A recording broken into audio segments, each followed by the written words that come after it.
sebelum berhubungan dengan istrinya dia mau istrinya dipakai dulu dengan orang lain gitu, dan dia melihat di ruangan yang sama gitu. Mungkin Hmm. dia nyewa escort laki-laki gitu dan lain. Awalnya sih, Perkenalkan, sebelumnya ini kan Niko Prakoso nih yang pembawa acara. Sekarang gantian. Gantian. Perkenalkan, aku tuh Ken Agusta Adelanta. Nah, hari ini ada kedatangan tamu kehormatan, tamu yang sangat spesial. Sobat Tegar Anda dari pribadi Randa and Partner Software.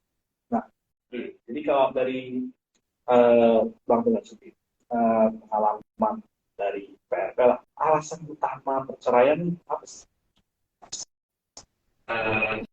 secara garis besar tuh orang bercerai karena masih pengen mempertahankan egonya aja sih. Mempertahankan ego. Ya, kalau kita ngomongin rootnya ya, apa namanya, masalah tuh kan banyak. Tapi ujung-ujungnya kan apa sih dari masalah itu yang mau dipertahankan ya biasanya egonya masing-masing aja. Yang nggak bisa diturunin, jadi akhirnya end up cerai. Contohnya kayak semisal si suami masih percaya dia benar atau Iya, kayak seperti si itu. istrinya. Seperti itu. Kalau contoh spesifik kan ego ada banyak macamnya. Iya, ya kayak di luar selingkuh atau nggak di luar selingkuh dan lain-lain ya. Contoh kayak misalnya nih banyak nih sekarang kan banyak ya yang istrinya yang bekerja suaminya enggak, atau bisa dibilang istrinya penghasilannya lebih banyak nih daripada suaminya. Itu banyak case-nya dimana ya istrinya ngerasa lebih superior, dimana ya nggak salah juga, tapi ya tetaplah kalau misalnya kadang nih gini, kalau misalnya kan seorang perempuan, ini nggak stereotip ya, perempuan kalau misalnya penghasilannya lebih besar daripada suaminya, atau perempuan yang bekerja biasanya di luar sana tuh merupakan perempuan-perempuan yang memiliki jabatan tinggi gitu. Nah, di luar sana mungkin mereka dihormati, mereka pimpinan, mereka bos, tapi di rumah kan kadang beberapa istri tuh masih kebawa gitu loh. Oh, ke bawah jabatan Iya, sampai rumah. kebawa karakter masih kebawa, jadi di mana suaminya jadi gak nyaman, kayak kok ya gimana sih, laki-laki kan punya ego dan lain-lain. Nah, sedangkan perempuan juga mungkin punya ambisi dan lain-lain gitu loh. Pas menjalaninya suaminya ya udah nggak kuat gitu loh, kayak kok gue diperlakukan seperti ini. Banyak juga case begitu. Berarti sih maksudnya terutama karena kalau di Indonesia kan memang suami yang biasa dilihat sebagai kepala rumah Iya. tangga ya. Nggak di Indonesia doang, pada ya kita nggak ngomongin agama ya, pada prinsipnya semua agama kan mengatakan bahwa laki-laki itu adalah kepala gitu. Specifically di agama saya nih, ya perempuan kan tuh tulang rusuk kan, bukan tulang kepala kan. Iya, betul. Iya kan. Jadi di mana ya filosofinya itu rusuk itu kan biasanya dilindungi, kalau kita jatuh kan kita pasti udah melindungi rusuk kita gitu. Ya kan? Dan itu udah emang kodratnya begitu gitu. Jadi ya kadang beberapa pasangan tuh lupa aja apa namanya, eh, posisi Posisi. mereka, ya posisi mereka di dalam keluarga gitu. Itu sih. Kalau begitu kan biasanya ya kalau tali ya biasanya kan saya ngeliatnya aku ngeliatnya berita ya di media sosial gitu ya. Biasa kalau perceraian tuh akhirnya tuh nggak pernah yang damai bagaimana itu biasanya kalau dari Bang Tegar proses perceraian gimana tuh kayak kan sebelum misalkan eh, ada gugatan ke pengadilan itu ada mediasi ya. Nah, di mediasi itu biasanya gimana prosesnya? Oke, biasa ya kalau mediasi itu sama kayak kita nego lah, negosiasi gitu. Cuman bedanya di situ penengahnya adalah hakim atau biasanya mediator non hakim tapi yang mengerti tentang hukum. Jadi kita ngomongin kok aspeknya aspek hukum ya. Jadi sebelum proses perceraian itu, pas kita mendaftarkan gugatan, kita itu nggak langsung sidang perceraian, nggak langsung memutuskan dan lain-lain. Kita ada dikasih waktu untuk mediasi. Di mediasi itu biasanya kurang lebih kayak curhat aja, apa sih masalahnya, apa sih yang lo tuntut, apa sih itu gitu, masih bisa diperbaikin nggak sih, masih bisa diselamatin nggak sih. Oh, jadi itu ya apa namanya lebih ke arah jadi psikolog ya. Iya, iya, ya. Sebenarnya sebelum masuk memasuki gugatan juga kita sebagai pengacara pun terkadang eh, slash psikolog gitu, kayak apalagi ke dalam perceraian ya, apalagi banyak anaknya masih ada gitu kan, kasihan anak itu, korbannya kan anak nanti ujung-ujungnya ya. Jadi kadang kita sebagai pengacara pun sebelum kita melangkah masuki gugatan di pengadilan, kita juga biasanya nanya apa sih masalahnya, apa sih ini itu gitu. Kalau begitu kan ada mediasi nih. Biasanya berakhir damai atau berapa persen kira-kira? Tergantung, itu dia, di saat mediasi itu apa sih masalahnya, apa sih permintaannya. Kalau misalnya masing-masing mau memenuhi, mau mau berdamai, ya hendaknya pasti akan damai. Dimana ya untuk persentasenya itu nggak nggak ada yang stabil gitu loh. Ini kan namanya kita ngomongin karakter orang ya. Tergantung tergantung feeling lah, tergantung Iya, hatinya masih di. gitu. Kadang kan ada orang marah sesaat, tapi habis itu berapa hari kemudian udah turun gitu. Ada orang yang terus dendaman, kan karakter kayak gitu. Nah, kalau ngomongin karakter ini ada di apa namanya mediasi, ada contoh-contoh yang menarik nggak yang pernah Bang Tegar hadapin? Ya itu kadang misalnya kayak tadi yang saya bilang ya, kayak misalnya istrinya lebih berpenghasilan lebih gede lah daripada suaminya ya. Kadang suami juga bilang oke, nggak apa-apa rujuk dan lain-lain, cuman bisa nggak sebelum jam sekian udah di rumah, ngerti nggak? Sebelum jam sekian kita udah makan, udah at least pagi-pagi sebelum berangkat kerja lo bikinin gua kopi gitu, kayak gitu-gitu kan. Sebenarnya ya apa sih yang di kita sebagai manusia, apa sih yang ego itu kan nggak sebegitu complicated sebenarnya. Sebenarnya itu semua masalahnya masalah sepele. Jadi ini sebenarnya kalau bisa dikonklusin mau cerainya gara-gara kopi gitu ya. Enggak juga, cuman lebih ke Lebih ya, hal-hal sepele yang iya, terakumulasi. Ingat dong apa namanya tugas masing-masing dalam keluarga ini gitu. Ya kalau begitu kan biasanya memang ya nggak tahu ya, setiap orang beda-beda lah. Kalau dari pernikahan mungkin dari awalnya kan memang si istri menghasilkan yang lebih banyak itu penghasilannya. Seharusnya dari awal kan sudah ada bukan perjanjian ya istilahnya kayak Ya, komitmennya itulah, makanya kan orang awalnya pasti kan mereka tahu nih kondisi mereka masing-masing sebelum melangsungkan pernikahan ya. Mereka ngerti. Oke, mungkin nanti pas kita nikah istrinya akan yang lebih kerja gitu. Tapi suaminya kan pasti akan bilang, oh ya udah nggak apa-apa kalau misalnya istri mau kerja, tapi inget ya tugasnya masih ada tugasnya, ngurus anak dan lain-lain gitu. Tapi ya seiring berjalan waktu beberapa juga pasangan ada yang lupa dengan kesepakatan di awal itu. Gitu. Mungkin karena kesehariannya ada kesibukannya masing-masing juga ya. Sampai ke bawah tadi jabatan mungkin. Iya, mungkin juga udah terlalu sumpek mumet kerjaan di luar, tapi nggak bisa memisahkan diri mana lo sebagai pimpinan di luar, mana lo sebagai ibu rumah tangga di rumah. Lebih nggak bisa memisahkan itu aja sih sebenarnya basicnya ya. Ya kalau dari aku sendiri sih itu juga sulit ya. Iya. Bisa ke bawah-bawah sih. Iya. Soalnya kayak area. Nah itu kan lebih ke masa mana ada sih orang yang nggak tahu apa-apa tiba-tiba kena, ibaratnya kena sampahnya gitu, cuma jadi tempat sampah doang setiap hari. Iya kan? Iya. Padahal bukan, nggak ada sangkut pautnya sama kita gitu. Kebanyakan pasangan begitu. Nah ini tadi yang korban utamanya tuh bahkan bukan itu ya, pasangan suami istrinya ya. Biasanya kan korban utamanya tadi Bang Tegar bilang anak ya. Iya. Nah itu biasanya kalau dari kasus-kasus yang pernah dialami, anaknya bagaimana? Ya pasti mungkin kalau yang kasihan tuh ketika anaknya masih kecil ya, mungkin pas kejadian anaknya nggak tahu ya. Ini kan akumulasi efeknya nanti. Anaknya nggak nyadar, anaknya nggak tahu apa yang dia masukin dan lain-lain. Tapi kan seiring berjalannya waktu dia bertumbuh besar kan dia akan ngerasain ada kehilangan sosok bagaimana orang tuanya, salah satu pihak gitu. Adalah pasti anak kecil tuh yang sesimpel sebelum tidur pengen diselimutin kan banyak juga kan. Tapi ketika orang tuanya udah nggak serumah lagi kan mereka nggak akan mendapatkan hal-hal sekecil itu gitu. Kita nggak ngomongin Bener juga ya. pendidikan terjamin, kehidupan terjamin, itu mah udah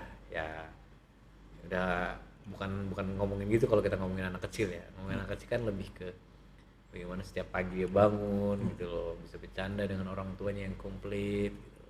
Bisa melihat kasih sayang orang tuanya satu sama lain. Kan anak kecil itu nggak akan bisa melihat itu. Mengerti sih Bang. Jadi didikannya nggak komplit. Berarti kalau dari sisi Bang Tegar sendiri kan Bang Tegar lawyer ya, itu sebenarnya lebih mengharapkan perceraian itu tidak terjadi kan ya? Jadi mengurusi perceraian itu bukan ya, sebagai lawyer saya ini bukan satu kerjaan utama yang saya lakuin. Jadi biasanya saya tuh menghandle kasus perceraian itu biasanya untuk ngebantu orang aja.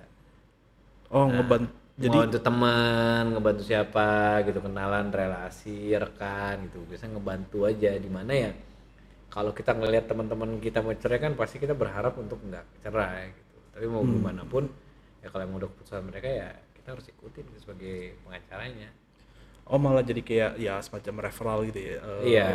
Bang Tegar nggak pernah mengurusin kayak di luar saudara atau teman-teman gitu. Bisa tiba-tiba ada yang datang ke Bang Tegar, ini ada urusan perceraian gimana gitu. Ya bisa kalau misalnya itulah kita kayak kita itu kantor saya itu nggak nyari kasus perceraian enggak, cuman lebih ke oke, temen datang minta tolong bantuin ya udah gitu. Cuman kita nggak pitching untuk jadi pengacara perceraian gitu loh, enggak. Oh iya, mengerti posisinya. Jadi maksudnya kayak ya dari sisi Bang Tegar sendiri bisa tak simpulin ya nggak aktif mencari kasus perceraian inilah. Misalnya. Kalau sobat-sobat kalau ada yang mau cerai ya silakan langsung. Nggak, tinggal dicari, bukan dia yang nyari. Bukan sobat, bukan Bang Tegar yang nyari. Nah kalau misalkan ini kan tadi udah ngomongin banyak kasus. Kalau semisal ada yang menggugat perceraian, tapi dan ini udah sampai pengadilan, mediasinya udah gagal lah. Suami istrinya datang, yang digugat suaminya nggak mau datang. Terus perceraiannya gimana tuh?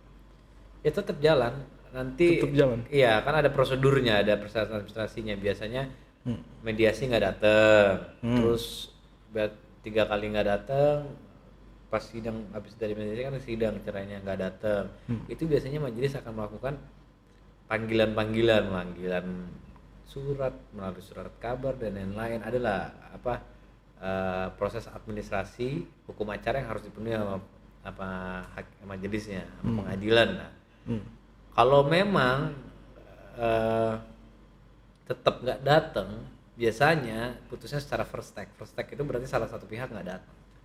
First take oke. Ya, jadi putus tanpa ada, kan kita ngegugat biasanya kalau pihaknya datang ada jawabannya. Nanti ada pemeriksaan bukti, ada pemeriksaan saksi dari kedua belah pihak. Kalau ini kan cuma diperiksakan satu pihak doang. Jadi ujungnya ini first take gitu. Jadi ya putus cerai, tapi ya hanya satu pihak yang mengikuti gitu.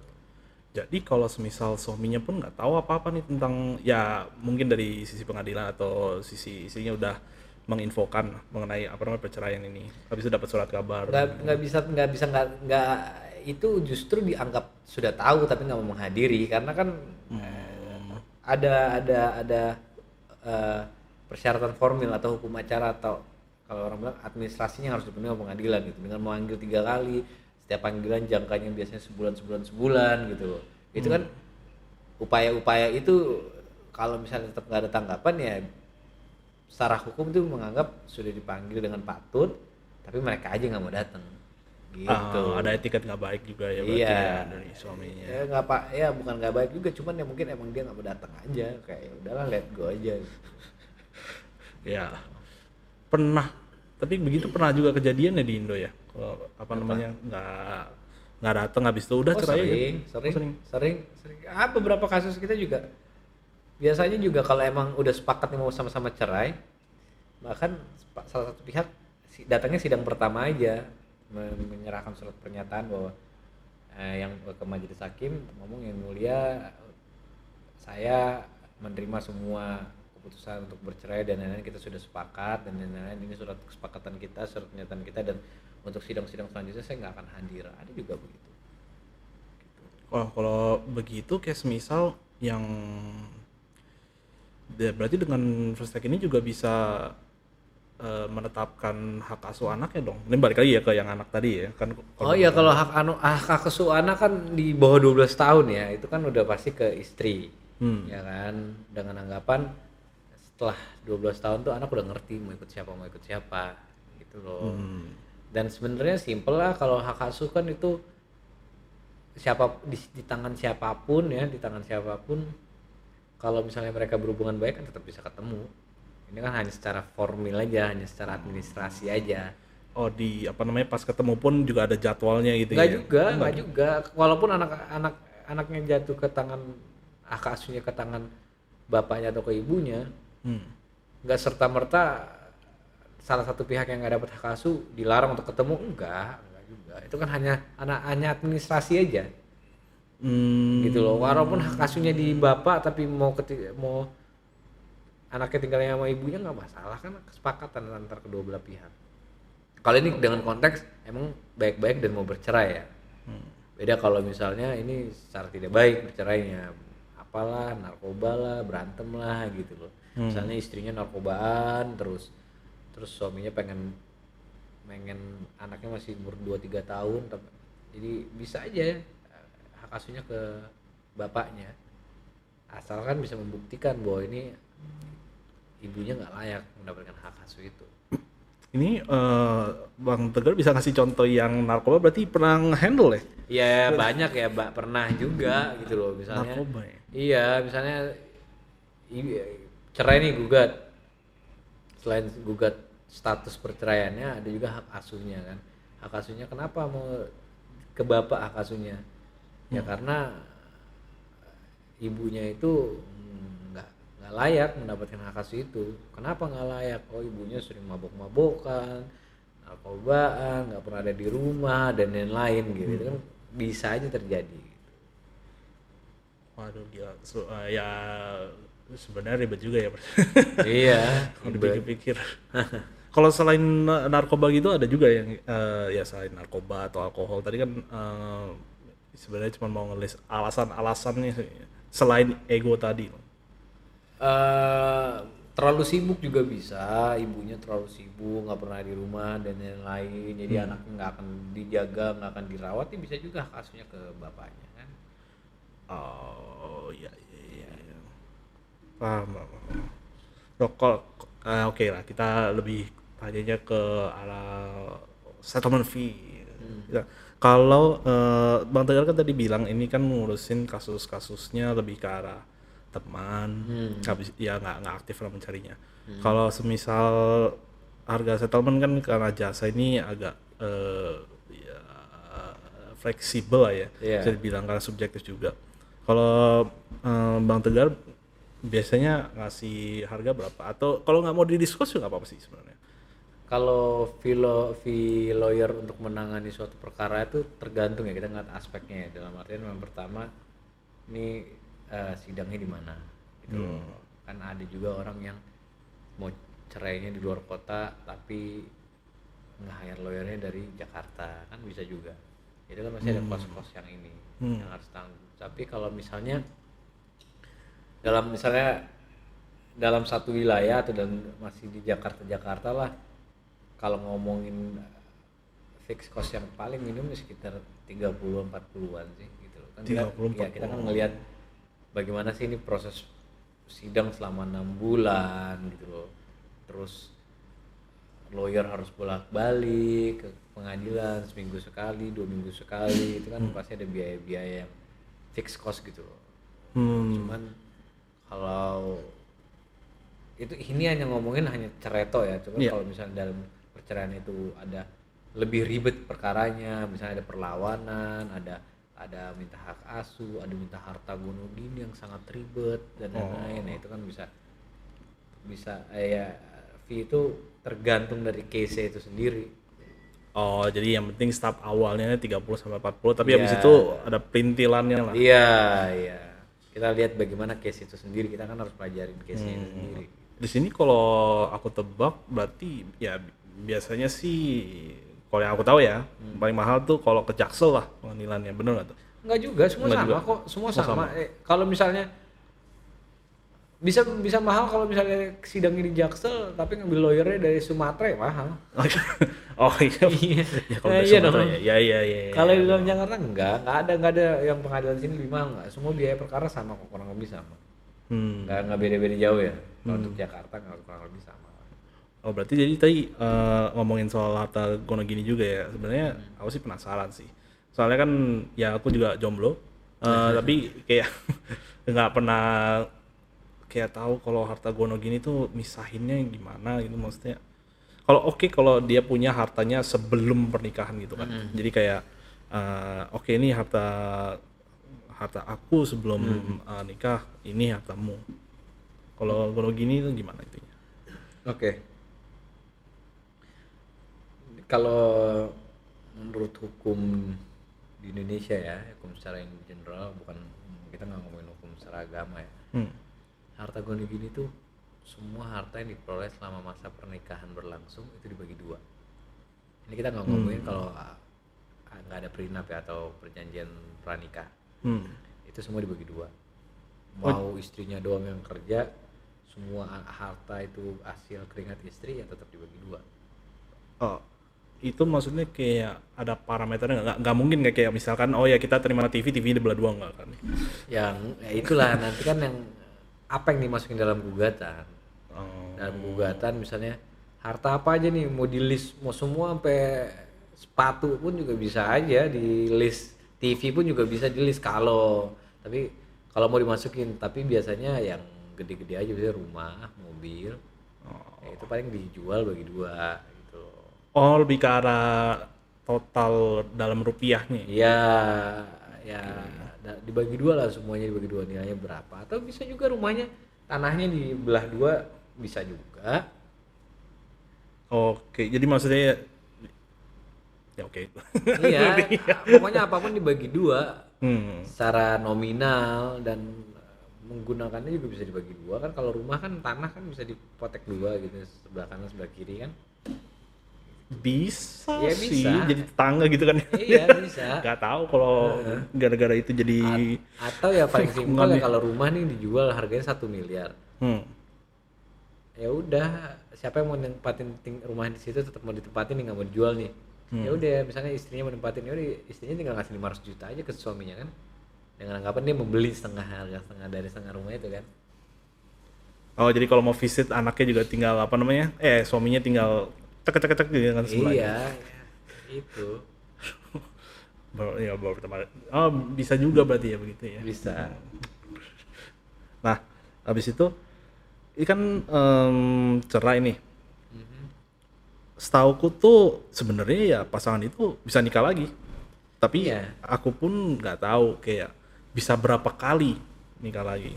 Kan mungkin dari pengadilan kan mereka juga ngeliat, ini memang udah nggak benar kan pernikahannya, kenapa nikah terus nikah. Nikah lagi bisa, cuman nggak ada yang ngelarang kan, itu kan pernikahan itu kan lebih ke private ya. Iya.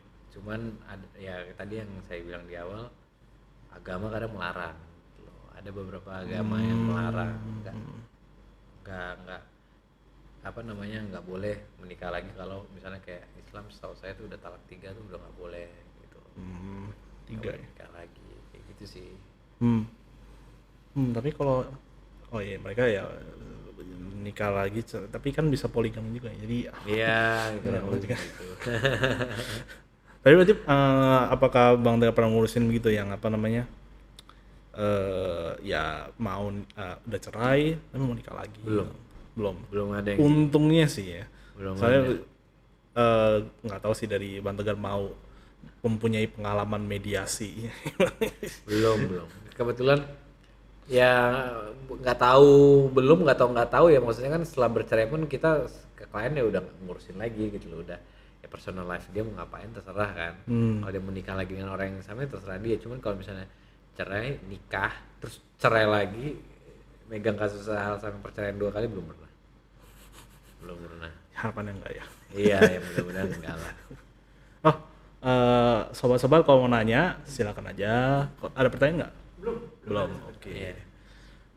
Kita nanya yang lebih dalam lagi lah. Maksudnya mungkin ini lebih ke arah pertanyaan yang lebih ke psikolog ya. Bukan ke arah lawyer ya. Kalau apa namanya di pernikahan itu supaya nggak terjadi perceraian, menurut Bang Tegar harus ngapain? Dari pengalaman sih ya itu kan masalah cerai itu kan gara-gara ego ya. Iya yang tadi ego. ya supaya sebenarnya nggak pantas sih saya ngomong gini karena ya saya pun belum menikah gitu. Cuman dari pengalaman saya melihat orang yang berantem mulu nih, cerai ya, kita harus tahu aja sih posisi kita masing-masing di dalam suatu keluarga ya. Tugas masing-masing, istri sebagai istrinya, suami sebagai suaminya gitu loh, sebagai bapak rumah tangga, ibu rumah tangga gitu. Tahu tugas masing-masing gitu. Selama tahu tugas masing-masing sih harusnya semua lancar sih, nggak akan ada masalah.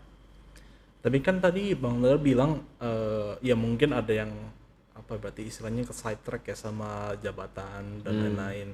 Mungkin seiringnya waktu di dalam pernikahan itu berubah gitu role dan responsibility-nya. Itu gimana kayak kan terkadang nggak selalu di awal pernikahan udah di set bikinin kopi itu kayak contoh tadi ya. Yeah. Buatin kopi dong. Yeah. Terus tiba-tiba di tengah-tengah udah nggak bisa ngebuatin kopi gitu. Yeah. Nah itu berarti kan di tengah-tengah harus ada perbincangan lah antara mereka berdua.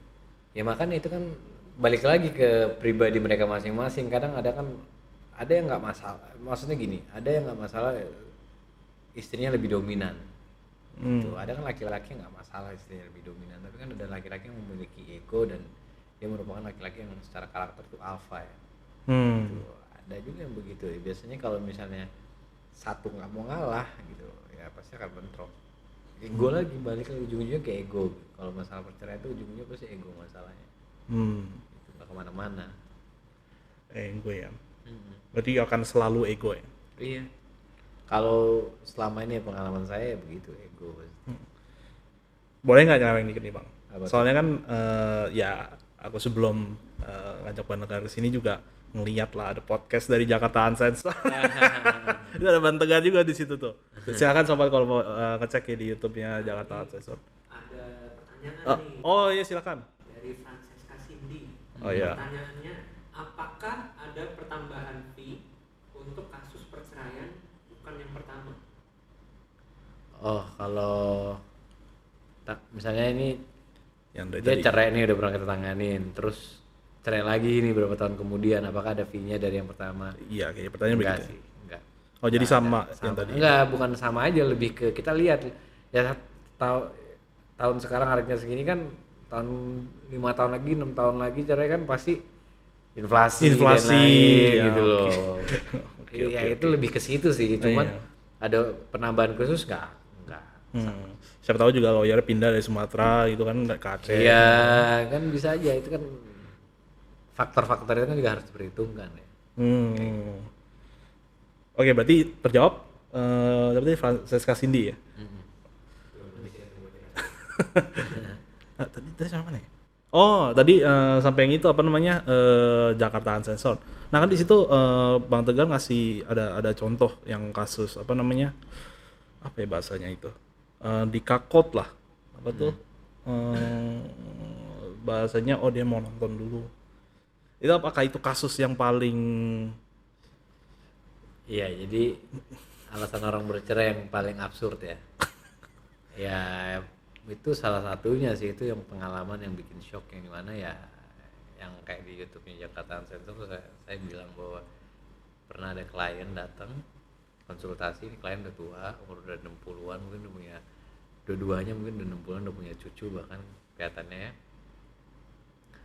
Ya mereka suaminya ini belakangan setahun 2 tahun itu memiliki penyakit nggak tahu, penyakit kejiwaan lah, yang mana dia sebelum berhubungan dengan istrinya dia mau istrinya dipakai dulu dengan orang lain gitu, dan dia melihat di ruangan yang sama gitu. Mungkin dia nyewa escort laki-laki gitu dan lain. Ya awalnya istrinya nggak masalah, tapi lama-lama mungkin jadi stres juga, jadi beban kali ya, istri nggak kuat akhirnya minta bercerai gitu.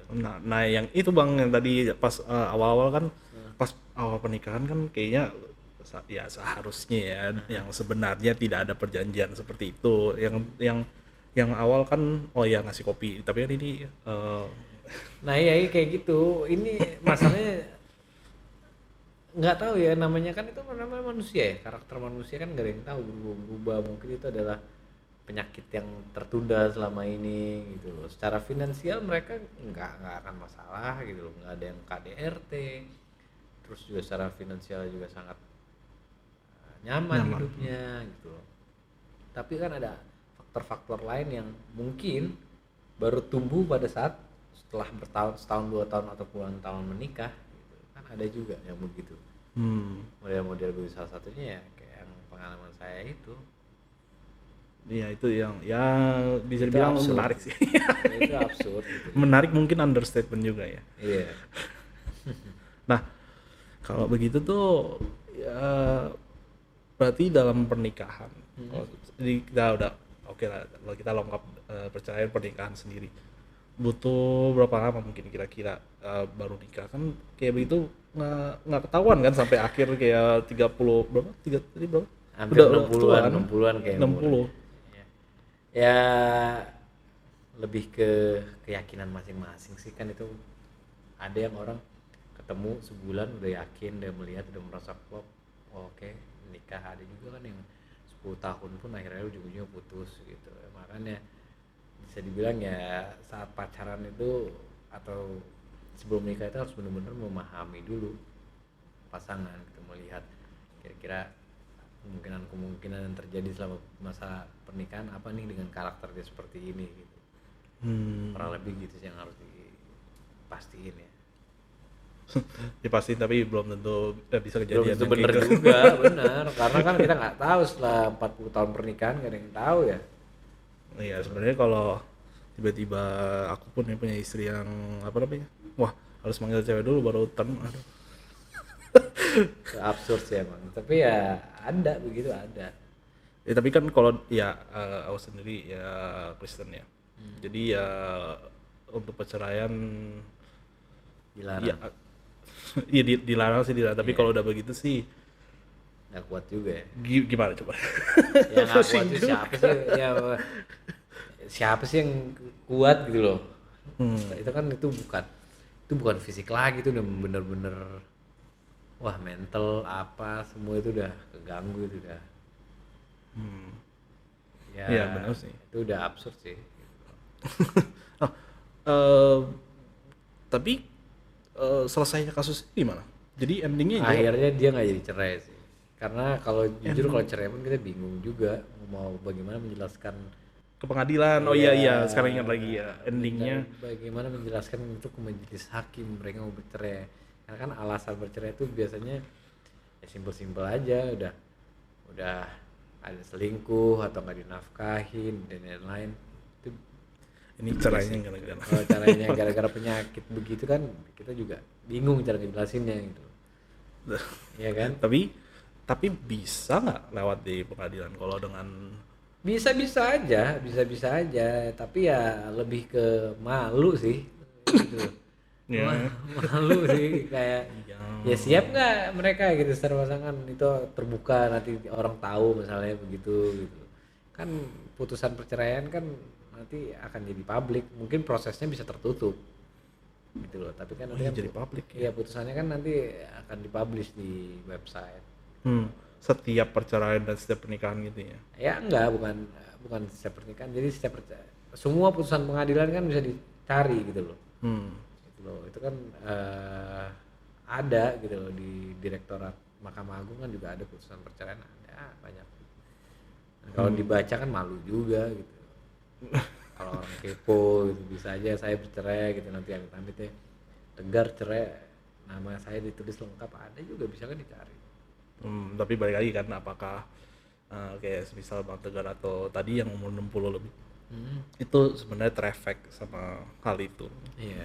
Bisa-bisa mereka juga nggak kenapa-napa orang tahu soal Iya. itu. Kebuka semua kan. Oh Iya, dia itu. betul. Malah ketemu yang lain yang malah mau. Iya siapa tahu kan, nggak ada yang tahu. Gitu. Kalau dari Bang Tegar sendiri, ini ada pertanyaan terakhir sih sebenarnya. Apakah perceraian itu solusi yang baik? Ini kan awal tadi temanya ketika perceraian itu solusi yang terbaik. Ketika emang sudah tidak bisa diselamatkan ya itu yang terbaik, karena kan ya kalau orang ngejalaninnya dipaksa juga dan terpaksa dan nggak bahagia kan kayak kasihan juga gitu. Ya lebih baik bercerai lah daripada nggak bahagia ya kan. Jadi ya perceraian ini ya walaupun itu ini di masyarakat kita masih beberapa nganggap ini momok ya atau aib, tapi ya menurut saya kebanyakan juga ini adalah solusi yang baik gitu. Solusi yang terbaik gitu. Gitu sih.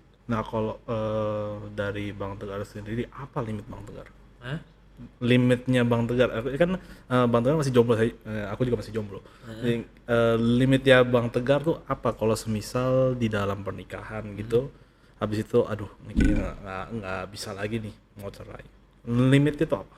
Belum tahu ya, belum kebayang juga kira-kira apa ya. Cuman ya nggak tahu sih, mungkin kalau udah melenceng dari prinsip sih. Melenceng dari prinsip. Iya prinsip ya, hal-hal prinsip sih gitu. Prinsip. Ya kita kan hidup harus ada punya prinsip lah. Kalau orang itu atau pasangan saya nanti melenceng dari situ, ya mungkin saya juga mungkin nggak kuat ya.